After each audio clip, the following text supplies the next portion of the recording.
Hello, how are you? Welcome to this Humans of IT session with me, Jon Russell, sporting the Humans of IT t-shirt. No, that's not a tattoo. Yeah, welcome along. I'm going to be talking to you about my mental health check-in power app and how I use tech to manage anxiety and build a community.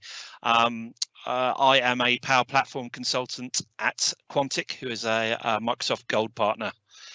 So what we're going to cover, so me from then to now, which you'll see on the next slide, and then really my three main passions: my passion for mental health, my passion for community, my passion for the Power Platform, and then I'll show you a quick demo of the mental health check-in application that I developed in Canvas apps. So me from then to now. So how did I get from there to here? So I would say about 18 months ago, I was really suffering badly with anxiety. I've had anxiety probably for the best part of 5, nearly 6 years. I think probably longer than that, to be honest. And things have not always been that good. Things have just been tricky at times. And basically through self-awareness and through community and through the Power Platform and through the support of everyone around me, I've been able to get from the anxious Jon state to the happier Jon state. Now, I wouldn't say that I am not anxious any of the time. I definitely am anxious sometimes, but it's definitely a lot less than it was. And as you can see, there's a little bit of space here on my amazing PowerPoint presentation, and that's because there's a couple of photos, and anxious Jon on the left and happier Jon on the right. Now, that's quite hard for me to look at, even the one on the left. Yeah, it's quite difficult for me to look at that. I was in a really, really bad place. And I just thought I need to take a photo of what I look like, or what I looked like then, and then what I look like now. And obviously now you can see I'm quite a happy guy. But yeah, you can tell that there is a lot of things going on with me on the left there. I don't really recognize myself when I look at that picture. And my wife would say that I looked like a completely different person.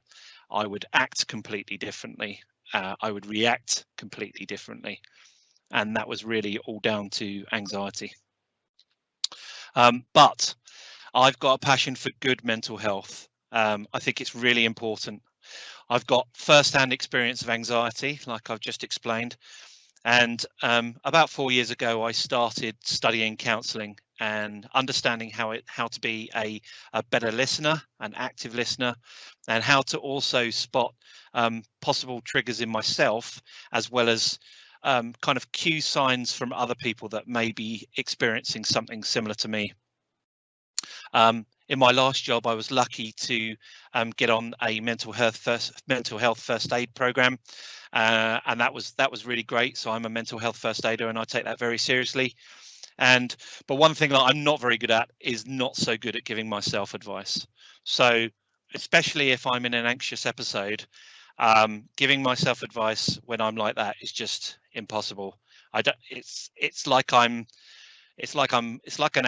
weird out of body experience where I just don't know what's going on. It's really, really important to have the people around you for support. My wife is amazing. My friends are amazing. My work colleagues are amazing.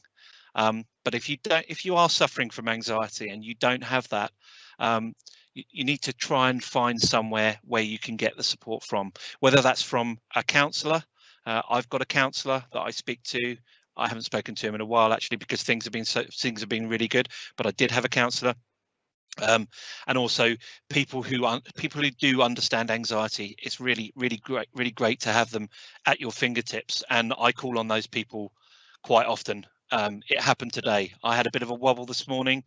Not so much about Ignite, but I was having a bit of a wobble, and I reached out to a friend of mine and was able to talk it through. And that's the best for me. That's the best way to deal with it. I've also got a passion for community.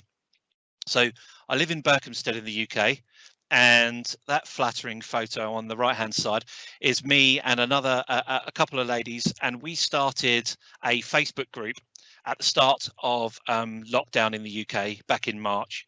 And through the Power Platform, I could see that there was an opportunity to help these guys on onboarding volunteers in our local neighbourhood.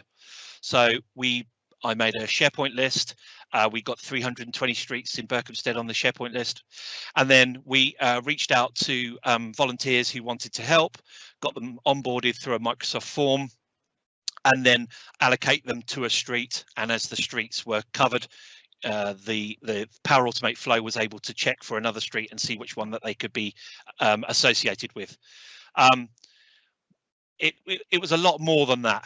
It was a lot more than just the Power Platform. I mean, the community, the way it came together, and it's something that I really, really needed at the time. And I was able to do a quiz. We did a quiz for like 18 weeks. We had over 500 unique players playing online. And I basically brought my Power Platform knowledge to help onboard those volunteers and help people play the quiz. One of the best moments really of the last year was this email from a guy called John, and he was 70, or he is 70, and he emailed us and said that it was one of the first emails that he'd ever written, and that he had been widowed about 15 years previously, so when he was about 60, 55, something like that. And his day-to-day routine was the same thing. He'd get up, he'd go to the supermarket, he'd come home, he'd watch a bit of TV, and he'd go to sleep. And he felt like he was institutionalized to that new environment, and he'd been doing that for 15 years. What the three of us did in enabling those volunteers was that one of the volunteers in his road came and checked on him, came and knocked on the door and asked him if he was okay, social distanced, of course. And that started off a spark of community between the two of them. He was able to get a phone, he was able to get on the internet, and he emailed us to say thank you. And every time I tell that story, and I've told it a few times, I get goosebumps about it, because it's just an amazing story. And I'm so happy that we've been able to help people like that and be able to support vulnerable and elderly people in our community. And that, moving on to passion for the Power Platform. So I am a huge visual learner. I absolutely love anything that's ordered. I mean, my sister will tell you that I'm organized to a fault. And the two main parts of the platform that I really love are Power Automate and Power Virtual Agents. I mean, they are so easy to use. Drag and drop functionality in both. Really, really easy to get quantifiable results really quickly, and also really easy to troubleshoot if you're not sure. So my kind of journey really started back in the beginning of 2020, and I'd been using the Power Platform before that, but I went to the Humans of IT sessions at Ignite in London, and I really didn't think I was going to go to anything like that at all. I thought I was going to go there and it would be a bit of a geek fest, and I'd learn about Power Automate and Power BI and all the rest of the Power Platform. But I went to the Humans of IT sessions and I got talking to this guy. Now this guy on my right in the photo is a guy called Samit, and Samit is an inspirational character. He effectively he works at Heathrow Terminal 5, and he's a security guard, or he was a security guard, and they all got access to the Power Platform, and he was able to build an application that transformed this 120-page booklet of iconography of don't take knives, don't take a gun, don't take a hand grenade, no, I don't know anyone would take a hand grenade on a plane. Anyway, and he was able to translate that into various different languages through the help of his colleagues. And it saved them so much time, because then they were able to pick up their phone, go to the language that the customer could speak, and show them, right, okay, you're not allowed to take this on, this on, this on. And it was just a really inspirational story. He went on to become one of the tech leaders in his organization, and it was just very, very powerful to hear him talk about that. So I came away from that, and I was inspired to write a blog post about the humans of IT and my feelings about it, and you know, what I got from those sessions. And at the end of those sessions of writing that blog post, I thought, well, actually, the whole point of the humans of IT sessions is about empowering humans to make really good changes within technology. And I took my passion with mental health, and I decided to build a Canvas app to help people check in on their mental health journey. And so after that, I was also then, at the end of last year, I secured a job as a Power Platform consultant at Quantic, which I'm 2 months in now, and I love it there. The work is amazing. The management is amazing. Everyone there is really great, and I'm proud to work for such a company. So I'm going to just quickly jump into the mental health check-in demo. Let's just jump over there. So yeah, so it's a Canvas app. Basically, it's mainly there to be used on your phone. We can jump in here. I thought it was really important because I'm an anxiety sufferer, and also I understand Canvas apps. I've kind of able to put those two together and design an application that I use. I mean, I use it on a probably daily basis to update how I'm feeling and to journalize how I'm feeling. But one of the key things here is that I always thought that, you know, if you're really in the depths of anxiety or, you know, depression, and you're feeling really bad, then the splash screen, the first screen, allows you to call 999 from the UK, which will connect you to the emergency services. And if you're on your phone, you can press that button and it will dial 999 for you. If we go to the next page, you're then able to just kind of say how you're feeling. So, you know, whether you're happy, not too bad, or unhappy, and you can chuck that in there. Doing Ignite, I'm really happy. And can we capture your name? And then would you like someone from like our occupational health team to contact you, or a mental health champion to contact you? And then you can say yes or no, and you can add a diary entry. So talking at Ignite and feeling great. Why is it that you can never spell? Hey, thanks mainly to Katie and Ali. So Katie and Ali are the people that are working in the background along with Bubba. I've got to give them a shout out. Thank you very much. I really appreciate everything that you're doing. And then you can check in. And basically what that's doing is it's writing that response to a SharePoint list, which at a later date, if I wanted to, I can pull that information out. One other thing that we can do is we can go to the more info page here, and we can choose what issue that you're facing, whether it's anxiety, you know, finding a therapist, mental health information helplines for everybody. And this data comes from the book I had from the mental health first aid training, where it gives you a list of all of the contacts that you can go to. So we could choose anxiety, and then we can choose one of these companies, one of these charities. It gives you a bit of a spiel as to what they are, and then you can go to their website. And again, if you're using your phone, click on the email to email them or call them. And then we've also got this occupational health and third party. So for people who are configuring the application on the app start, you can configure phone numbers here and use those buttons in your phone to call. Yep. So that is basically the mental health check-in application. It is a proof of concept, but like I said, I do use it myself to really journalize how I'm feeling. If we jump back into the PowerPoint, so just some links from me. I'm on Twitter as John Does Flow. My LinkedIn is there as well. I also write on a blog where I talk about mainly Power Automate, but also mental health issues. And it was also the place where I wrote quite a lot about what I was personally feeling when we were going through lockdown last year. There's also a link to the mental health first aider course that I did, and the mental health check-in app is also available on GitHub. So if you wanted to implement it inside your tenant, you can do, and I think Katie or Ali will share the links on the chat. So I just wanted to say thank you once again for this opportunity. I really appreciate it. It's really nice to have been asked to come and speak to you at Ignite, and yeah, I'll open the floor to any questions that you have. Oh, but before we do that, I also want to say thank you to all of these people who supported me and my journey.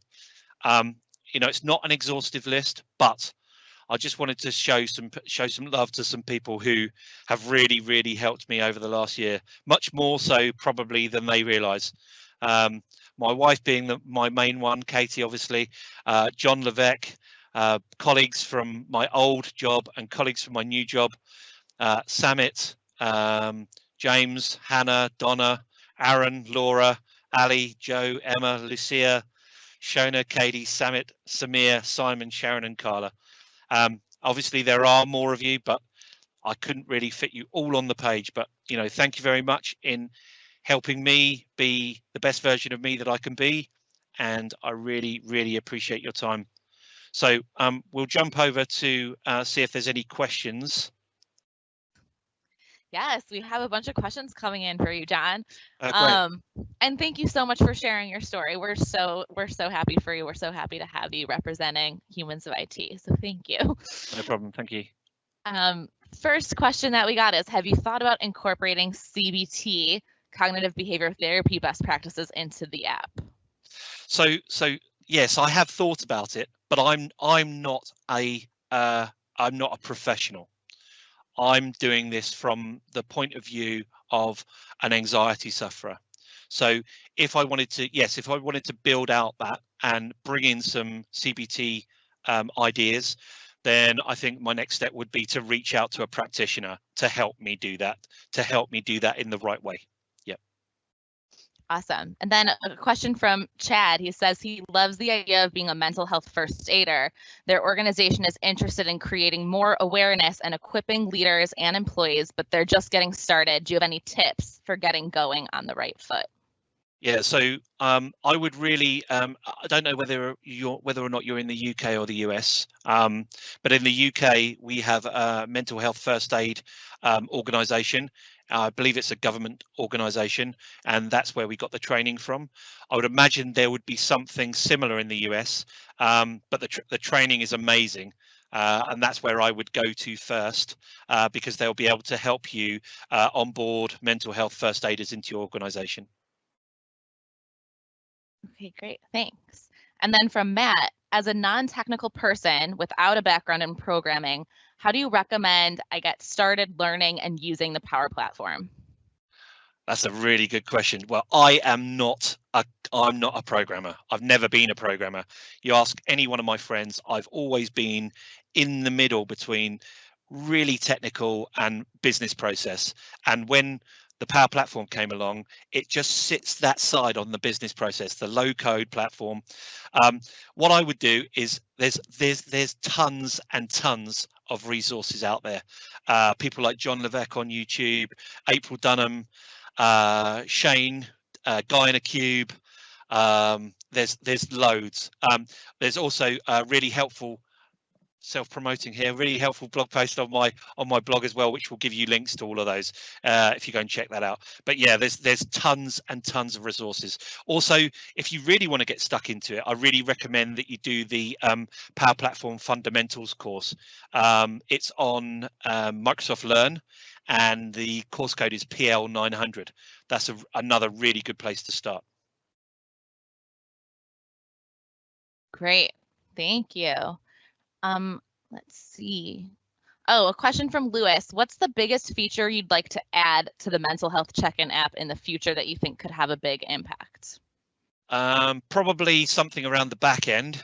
I think maybe a Power BI dashboard, which would, because it captures your location.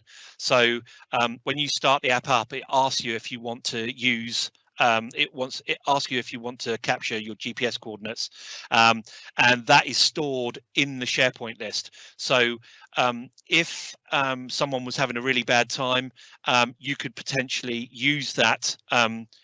Use that text, check that text, probably through sentiment analysis through Azure, and you'll be able to pinpoint exactly where that person is on a Power BI dashboard. And I'd probably provide one for, say, occupational health and for the mental health champions as well. Great. A couple questions here around GDPR and privacy implications. So how do you factor in privacy when these things are health related? Did you have to go through any hoops for that? So again, it is a proof of concept. If I was scaling this up, that's something that I would look into. Obviously, it's all built within Microsoft, so there is security around that. But yes, that's something that I would need to investigate further. Yep. Okay. I'm seeing, I mean, there's just a ton of praise coming in. A few questions around tips on what to do in times of anxiety. A lot of people relating to your story, and do you have any tips for them? I think I touched on it in the talk, is making sure that you have those people around you who are just there to support you. That's one of the key things. Another thing that can really help as well is that when you're not in an anxious state, try and write down something like some cue cards. So I know, for instance, well, my wife knows that one of the main things about my anxiety is that I go really, really quiet, and I just don't really communicate very well, and I go quite inward, and I find it hard to express how I'm feeling. So Katie knows to ask me just a simple question like, how are you? Are you okay? And just trying to kind of like pull me out of that quietness, basically. So yeah, that's the key thing really, is having someone around you and not being afraid to ask for help. And that's one of the things, you know, talking about this stuff, it's not for everyone. I totally get that. But when I've talked about this before, there are people who come to me and say, thank you very much for talking about that. I'm going to engage in a discussion with a counsellor. I'm going to try and help myself become the best version of me that I can be. And that's, if I can, out of everybody watching now, if there's one person that gets that from this, then that's good. That's good with me. It's a great question. That's amazing. That's amazing. Yeah, several questions like that. So I really think you're going to help a lot of people here. Another one that's sort of related is how do you think about measuring and talking about emotional health on a team? For example, during a daily stand-up at work. Do you have any tips on that? Yeah, so that's a really good question. I think probably the best way to do that is to maybe not have it in a daily stand-up. The stand-up might not lend itself to that. Maybe set up something slightly more informal. Like at the company that I'm working at the moment, we have it's called Walk the Dog, and it happens twice a week. And basically, the idea is that you just get away from your screen and you go out for a walk, or you go downstairs, make a cup of tea, and you speak to everyone on the call. And it's a less pressured environment, and you've probably got more time to be able to talk about those things in that time than you possibly have in a stand-up, which is more formal and more geared to what's happening in your day work-wise. Yep. Okay, we'll get some more questions in about the app then. Can you share and see how you or others are feeling with the community members in the app? Do you get to see other people's information? No, you wouldn't be able to do that. You'd only be able to see your own, and I would hope that the occupational health team and mental health champions, if you tick that box, then they would be able to see that information if they need to. Yeah, but like I say, it's proof of concept, and it would need to go through quite a few hoops to be able to get to a company-wide level, probably. Yep. Great. And a couple questions about localization. Is this where is this currently available, and would you be willing to partner with people to make sure it's available in other countries? Well, it's available. It's available on GitHub, so by all means, you can download it. Longitude and latitude, that's everywhere, right? Yeah, go for it. Go for it. Awesome. And then a lot of people curious about just expansion and scale. So like, where do you see this in the next 10 years? How much would you like to do versus what you think you can do? And I know we have some restrictions with privacy and needing professional partners, but how do you see this growing? What, the application, do you mean, or? Yes, I think that's what it's about. Okay, how do I see this growing? Yeah, I think building in some kind of functionality around the CBT aspect, building the Power BI dashboard, like I said, having that notification, and sentiment analysis on the content that is going through in the journal entries. That kind of thing would really be powerful for people in companies to see how their employees are doing generally, I think. Yep. Yeah, I think so. You touched on this when you talked about your wife, but some questions about how like tips for other people and how they can support people in their lives who struggle with anxiety and other mental health issues. Yeah, that's a really, really good question. So Katie quite often says to me, am I doing the right thing? And yeah, she is doing the right thing. It is difficult. I'm not on that side, so it's hard. It is quite difficult for me to put myself in those shoes. But I think the best way you could do it really is, and Katie has done this as well for me. I know other people that have similar problems to myself, and I quite often ask their partners to speak to Katie. And kind of it's like they have their own kind of support bubble kind of thing. Yes, but it is difficult. It's difficult for those people that are in those shoes, dealing with someone who is in that anxious frame of mind, and not communicating, and quite different to what they normally are. It's hard. It's hard. Yeah. And I think, another question that came in is why do you think that mental health is not as readily talked about as opposed to a of issue? And how do you think we can improve this topic? That's a really good question. One of the phrases I really don't like is the phrase "man up." I absolutely hate that. It's just very toxic, and it's not good, and it's not conducive to a decent conversation about how you're feeling. It isn't. I think everybody can do their bit. If you, like, for instance, if you're in a working environment, one of the things that I really pride myself on, like I spend most of my day using Teams. If I'm talking to someone, and I'm asking that, I want to find out something about work, I don't go straight in with the work question. I ask them how they are first. And I don't know if you've ever had those moments where when before coronavirus, when we were at work, where one of you says, "How are you?" and the other one says, "How are you?" and you walk past each other. You don't actually stop and say, "Right, okay, I'm going to answer that question." So that's something to really be mindful of. And I used to do that a lot. I'd walk past someone, we'd both say, "How are you?" and then you go through a door and you're like, "Hold on a second. They asked me how I was and I asked them how they were, but we didn't answer the question." So I think it's really important to start with that question and wait until you get a decent response.